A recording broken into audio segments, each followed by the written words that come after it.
Et cette information qui vient de tomber, François Fillon aurait été enfariné lors de son meeting à Strasbourg.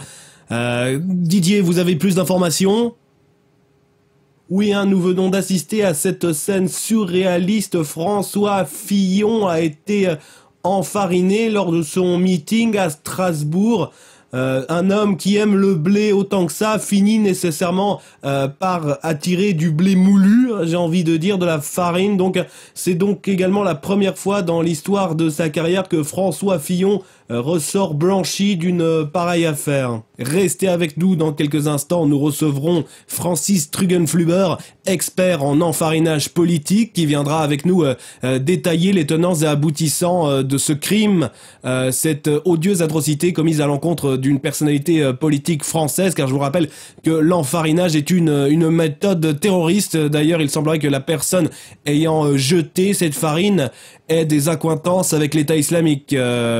Oui, tout à fait. Lorsque nous avons assisté à cette scène, nous avons très clairement entendu dire la personne ayant jeté la farine Allahu Akbar. Il s'agit donc d'un acte terroriste, vraisemblablement. Le RAID et les hommes du BRI vont sans doute intervenir pour sécuriser au maximum le meeting. C'était horrible, j'ai vu le mec s'approcher avec sa farine francine et...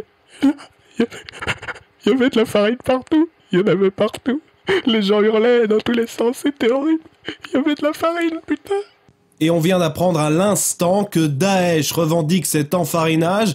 Pourquoi ? Comment ? Les réponses sont en direct sur BFM. Restez avec nous.